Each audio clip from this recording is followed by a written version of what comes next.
नमस्कार साथियों, स्वागत है आप सभी का ज्ञानवा पे। तो आज हम बात करने वाले हैं बजट 2026 के, जो कि आप लोगों को जानना बहुत ज़रूरी है। जैसा कि all you need to know लिखा हुआ है यहाँ थंबनेल पर, आप लोग देख चुके हैं। इस बजट में गवर्नमेंट ने एजुकेशन हुआ, फिर डिफेंस हुआ, टैक्स हुआ, हेल्थ हुआ और इकोनॉमी को लेकर के कौन कौन से जो बड़े डिसीजन लिए हैं उसके ऊपर हम लोग बहुत ही आसानी से उसको समझेंगे। बेसिकली तो बजट में बहुत सारे टर्मिनोलॉजी होते हैं, लेकिन इस सेशन में हम लोग उस टर्मिनोलॉजी को नहीं जान करके बेसिकली मेन चीज़ जानेंगे कि हाँ किस चीज़ में किसको फ़ायदा हुआ है, किसको नुकसान हुआ है। तो चलिए वीडियो को शुरू करते हैं और एंड तक ज़रूर देखिएगा इस वीडियो को। और हमारे चैनल पर नए हैं तो आप इस चैनल को सब्सक्राइब कर लीजिएगा। तो सबसे पहले बात करते हैं कि ये जो है हमारी निर्मला सीतारमण है, ये हमारी फाइनेंस मिनिस्टर है। तो ये लगातार 9वीं बार बजट पेश कर चुकी है। इससे पहले जो थे ये लगातार मतलब 9वीं बार कंजुगेटिव बजट पेश कर चुकी है। और इससे पहले जो मोरारजी देसाई जो थे वो 10 बार कर चुके हैं पेश, मतलब इनसे ज़्यादा बार, एक बार ज़्यादा कर चुके हैं। लेकिन इनमें और इनमें डिफरेंस इतना है कि ये कंजुगेटिव है, ये नॉन कंजुगेटिव है। मतलब समझिए कि ये लगातार पेश करते आ रही है 9 बार, और ये जो है लगातार 10 बार नहीं पेश किए, मतलब बीच में कभी गैप हो गया है, कभी 1-2 बार लगातार किए, फिर बीच में गैप हो गया है। तो इसी तरह से देखिए तो कौन ने कितना बार किया है, पी चिदम्बरम जो है उन्होंने भी 9 बार किया है, ये इनका भी कंजुगेटिव नहीं था। और प्रणब मुखर्जी ने भी 8 बार किया है, यशवंत सिन्हा ने भी 8 बार किया है। तो इस प्रकार सबसे ज़्यादा बार बजट पेश करने का जो मुकाम हासिल किया वो मोरारजी देसाई है, उसके बाद निर्मला सीतारमण। लेकिन अगर कंजुगेटिव की बात आएगी तो निर्मला सीतारमण है। तो अब बात आती है कि बजट 2026 में कहाँ से पैसा आएगा, कहाँ पैसा इन्वेस्ट किया जाएगा। तो उसके ऊपर हम बात करते हैं। मान लीजिए कि अगर आपके पास 1 रुपया है, 1 रुपया है तो उसको पैसे में कन्वर्ट करके 100 पैसा होती है।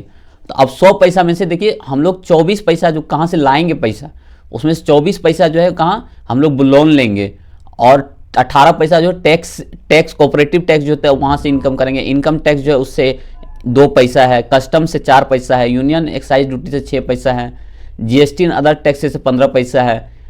और जो सिर्फ जिससे हम लोन वगैरह नहीं लेंगे, नॉन डेप्ट कैपिटल जो होता है, मतलब कैपिटल रिसीव, मतलब समझिए कि एक बार जो इन्वेस्ट कर दिए लॉन्ग टर्म के लिए इन्वेस्ट होता है, कैपिटल इन्वेस्ट जो होता है, तो वहाँ से जो आएगा वो 2% के आसपास है। नॉन टैक्स रेवेन्यू से 10%, टोटल मिला करके कितना हो जाते हैं, लगभग 100 पैसे हो जाते हैं। अब बात आती है कि हम लोग पैसा लाएंगे कहाँ से। तो पैसा लाने के लिए है, पैसा खर्चा कहाँ करेंगे, तो अदर एक्सपेंडिचर पे कितना हम लोग 7 पैसा खर्च करेंगे।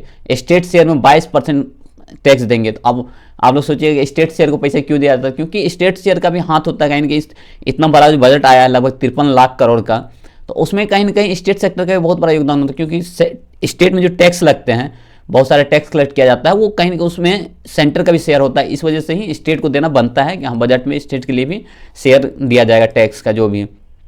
उस तरह से सेंटर स्कीम में 17% खर्चा 17 पैसा किया जाएगा। फाइनेंस और कमीशन और अदर ट्रांसफर जो है उसमें 7%, सेंट्रली स्कीम जो है उसमें 8%। इस तरह से टोटल 100 पैसे को इक्वली खर्चा कर दिया जाएगा, कहाँ पे किसको खर्चा किया जाएगा। तो अब है कि ये आपको बता दें कि पैसा कहाँ से कहाँ आएगी और कहाँ जाएगी। तो कहाँ से बोरो किया जाएगा, 24% के आसपास बोरो किया जाएगा। और 18 मतलब समझिए कि अगर 53 लाख करोड़ का हमारा 53.47 लाख करोड़ का बजट है, तो उसमें से 24% अप्रॉक्स लगभग 14 पॉइंट समथिंग लाख करोड़ जो है वो हम क्या करेंगे, बोरो करेंगे, मतलब लोन लेंगे। सोचिए, मतलब कोई भी बजट बनती है तो बेसिकली डेप्ट बेस ही बजट बनाया जाता है, ताकि बोला जाता है कि डेप्ट बेस बजट में या फिर लोन लेकर के अगर हम कुछ इन्वेस्टमेंट करते हैं तो उसमें हमारा फ़ायदा होता है। मान लीजिए कि मेरे पास 2 लाख रुपया है, हम घर बना रहे हैं, और हमको एक बार में तो लगातार 2 लाख इन्वेस्ट कर देंगे तो घर बनेगा नहीं, हमको 2 लाख और रुपया चाहिए, तो हम लोग लोन ले लेंगे। तो इजीली हम लोग एक बार में इन्वेस्ट करके उस बड़ा कैपिटल बना सकते हैं। इस वजह से बोला जाता है कि लोन लेकर के कोई भी चीज़ काम करना है, इन्वेस्ट करना, एक तरह से फ़ायदेमंद माना जाता है। लेकिन इंडिया के केस में ऐसा है नहीं। क्यों? क्योंकि इंडिया तो ये करता है, लोन तो लेता है लगभग 24% के आसपास, लेकिन उसमें 20% जो है वो इंटरेस्ट में ही चुका देती है। तो हमारे पास फ़ायदा कितना, मात्र 4% का, और 4% का फ़ायदा कोई फ़ायदा कंसिडर किया नहीं जाता है। तो इस वजह से इंडिया जो है एक तरह से डेप्ट बजट को फेस करता है हमेशा से, और अदर कंट्री भी करती है। अब बात आती है कि डेप्ट कितना है इंडिया के पास जीडीपी का। तो अभी है इंडिया को जीडीपी का लगभग 55.6% डेप्ट है, और इसको टारगेट लिया गया है कि 2020 के समय के आसपास पेंडेमिक आता है, तो उस टाइम हमारा डेप्ट कितना अचानक बढ़ करके लगभग 61.4% के आसपास पहुंच जाता है। फिर और सबसे अच्छी बात यह है कि इसको कम करते हुए अभी जो है 2026-27 के आसपास हम लोग 55.6% के आसपास डेप्ट में है टोटल जीडीपी का। मतलब हमारा मान लीजिए 100 रुपया जीडीपी है, तो उसमें से हम लोग लगभग 55.6% आसपास हम लोग तो कर्ज लेकर के अपना जीडीपी को ग्रो किए हैं। तो इसी को टारगेट रखा गया है कि हम लोग 2030 तक लगभग 54% के आसपास कंसीडर कर लेंगे इसका डेप्ट को। तो एक तरह से बहुत अच्छी खबर है भारत के लिए। तो सिंपल वर्ड में सब गवर्नमेंट अपना लोन प्रेशर को कम करना चाहता है और इकोनॉमिक जो स्टेबल बनाने का जो कोशिश चल रहा है उसको है कि लॉन्ग टर्म में इसके एक पॉजिटिव इम्पैक्ट बनेगा भारत के ऊपर। अब बात आती है कि इस बजट में किसको क्या मिला है। तो इसमें जो है हमारे जो नाइबर्स कंट्री है उसके लिए भी बजट रखा गया लगभग, जो भूटान के लिए है, भूटान के लिए 2289 करोड़ रखा गया है, नेपाल के लिए 800 करोड़ रखा गया, मालदीव के लिए 550 करोड़ रखा गया, श्रीलंका के लिए 400 करोड़ रखा गया, म्यांमार के लिए 300 करोड़ रखा है, बांग्लादेश के लिए भी 60 करोड़ रखा गया है। लेकिन इसमें सबसे बड़ी बात यह है कि इस बार ईरान का जो चाहवार पोर्ट है उसके लिए भी कुछ करोड़, मतलब ईरान के चाहवार पोर्ट के लिए इस बार कुछ फंड नहीं रखा गया, उसको जीरो कर दिया गया है। और यहाँ बात करते हैं कि कहाँ पे कितना, लगभग डिफेंस में 7.84 लाख के आसपास ये खर्चा किया जाएगा, 7.84 लाख करोड़ रुपया, रोड पे 3.09 लाख, रेलवे पे 2.8 लाख, ये सब सारे करोड़ में आकर है। तो टोटल मिलाकर के कितना लगभग बजट पेश किया गया 53.47 लाख करोड़ का। तो ये एक तरह देखा जाए तो भारत के लिए बहुत ही अच्छी खबर है। अब बात आती है कि इस बजट में किसको क्या मिला है, मतलब किस पे क्या अलॉट किया गया है, तो जहाँ पैसा मतलब कहाँ जाएगा। तो बिग अलॉटमेंट में जब बात करते हैं तो ये ट्रांसपोर्टेशन का हो गया, मतलब डिफेंस का हो गया, फिर ट्रांसपोर्टेशन का हो गया। ट्रांसपोर्टेशन 5.98 करोड़ के आसपास किया गया, वहीं डिफेंस में 5.94 करोड़ के आसपास किया गया। चीपर क्या क्या होगा, सस्ता क्या क्या होगा, तो इसमें कैंसर ड्रग्स को सस्ता किया गया है, सोलर पैनल जो उसको सस्ता किया गया है, स्मार्टफोन वगैरह जो है, जो भी इंपोर्ट के सामान होंगे उस पर सस्ता मिलेगा, ईवी बैटरी वगैरह पे सस्ता किया गया क्योंकि इस सब पे इंपोर्ट घटा दिया गया है। लिथियम बैटरी कंपोनेंट जो है वो सब बहुत सस्ता कर दिया गया है। 7 लाइफ ड्रग सेविंग जो है उस पर भी सस्ता कर दिया गया है, कैंसर ड्रग्स को सस्ता कर दिया गया है, डायबिटीज मेडिसिन वगैरह जो उसको सस्ता कर दिया गया है। मतलब साफ है कि टेक्नोलॉजी हुआ, हेल्थ हुआ, फिर ग्रीन ये एनर्जी हुआ, ये सब प्रोडक्ट जो है अफोर्डेबल होने लगेगा। अब ये यूथ और मिडिल क्लास के लिए भी एक तरह से अच्छा न्यूज कंसीडर किया जा रहा है। तो अब बात आती है कि हाईलाइट्स हम लोग करते हैं तो 12 लाख तक जो है सबसे मेन हाईलाइट्स की बात यह है कि लगभग इसमें यहाँ पे आप लोग देख सकते हैं कि 12 लाख के आसपास जो है वो इनकम टैक्स तो फ्री कर दिया गया, 7 नए बुलेट ट्रेन प्रोजेक्ट को चलाया गया है, और जो वो है बायो फार्मा शक्ति जो उसमें 10,000 करोड़ का इन्वेस्टमेंट किया गया। किसान क्रेडिट लिमिट में 3 लाख से 5 लाख रुपए का इन्वेस्टमेंट, मतलब 3 लाख जहां था उसको 5 लाख बढ़ा दिया गया है। बहुत सारे नए कैंसर खोले जाएंगे, एआई ब्रांड एक्सपेंशन किया जाएगा। मतलब है कि एग्रीकल्चर क्षेत्र हुआ, हेल्थ हुआ, ट्रांसपोर्टेशन हुआ, टेक्नोलॉजी हुआ, सब पर फोकस किया गया है। तो अब इसका है जो इम्पैक्ट है वो क्या होगा कि इम्पैक्ट ये हुआ कि इनकम टैक्स में 12 लाख का रिलीफ दिया है, हाई स्पीड ट्रेन में 7 नया बुलेट ट्रेन चलाया गया है, बायो फार्मा में 10,000 करोड़ का इन्वेस्टमेंट किया गया है, और क्रेडिट जो है उसको 3 से 5 लाख कर दिया गया। तो अब इससे क्या हुआ, इंफ्रास्ट्रक्चर में या डिफेंस सेक्टर हुआ, मैन्युफैक्चरिंग एंड टेक्नोलॉजी हब हुआ, एग्रीकल्चर हुआ या फिर एमएसएमई हुआ, सबको एक तरह से ग्रोथ मिलेगा, बूस्ट मिलेगा। तो ये बहुत ही अच्छी खबर है। अब है कि ये जो आरटीआर फाइल करने का टाइम जो उसको भी बढ़ा दिया गया है, मतलब 3 मंथ को एक्सपेंड कर दिया गया। आईटीआर जो फाइल करने का था वो अब 31 मार्च तक कर दिया गया। पहले जहां 31 दिसंबर तक रहती थी, अब उसको 31 मार्च कर दिया गया है। और स्टॉक मार्केट में जो है ये फ्यूचर ऑक्शन जो इसमें लगभग 0.5% के आसपास टैक्स को बढ़ा दिया गया। इस वजह से स्टॉक मार्केट जैसे ही बजट आया, स्टॉक मार्केट सीधा डाउन चली गई थी। और जो इंपोर्ट में उसमें ड्यूटी कम कर दिया गया, 20 से 10% कर दिया गया है कम। और इससे क्या होगा, इंपोर्ट गुड जो वो सस्ता मिलने लगा। जो फॉरेन एजुकेशन के लिए लोग जाते हैं उसमें टीसीएस जो टैक्स लगते हैं 2% के आसपास, उसको हटा दिया गया है।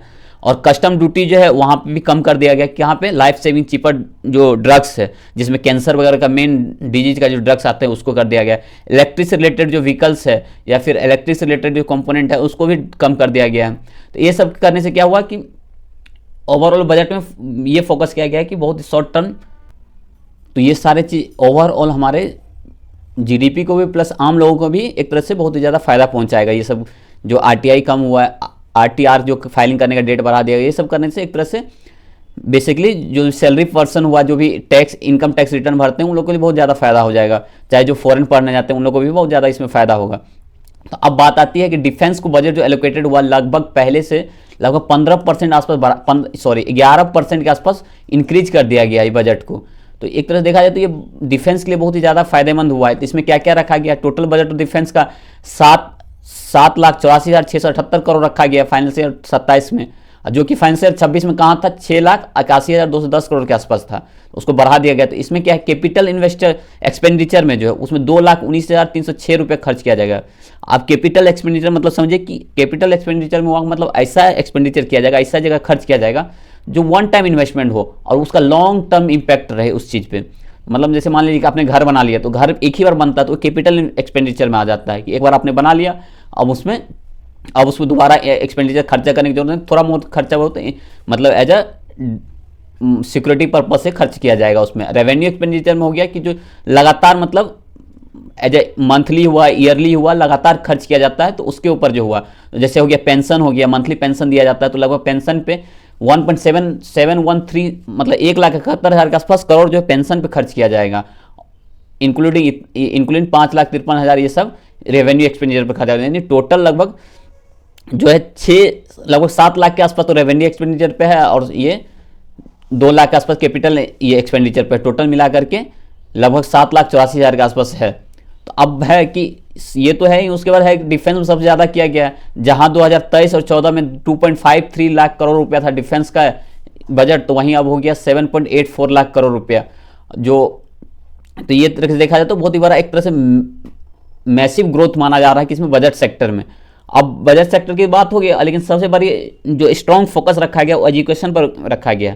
गवर्नमेंट ने लगभग 5 यूनिवर्सिटी टाउनशिप बनाने का अति किया है कि हम लोग 5 यूनिवर्सिटी टाउनशिप बनाएंगे, और स्टेट से बोला है कि आप ज़मीन देने के लिए तैयार हो जाइए, हम वहाँ पे बहुत ही मतलब एज अ जो फॉरेन यूनिवर्सिटी है उसके तर्ज पे हम लोग यहाँ बनाएंगे यूनिवर्सिटी। और साथ में AVGCA जो है लगभग उसमें उसके थ्रू हम लोग 15,000 से ज़्यादा स्कूल में 15,000 स्कूल में हम लोग AVGC लैब बोलते हैं उसको। AVGC लैब का मतलब हुआ सीधा समझिए कि animated visual effect and gaming जो कॉमिक्स होता है उसको बोलते हैं। मतलब कंटेंट क्रिएटर के लिए लगभग 1500 से ज़्यादा लैब खोले जाएंगे, 15,000 से ज़्यादा स्कूल में लैब खोले जाएंगे, 500 कॉलेज में लैब खोले जाएंगे।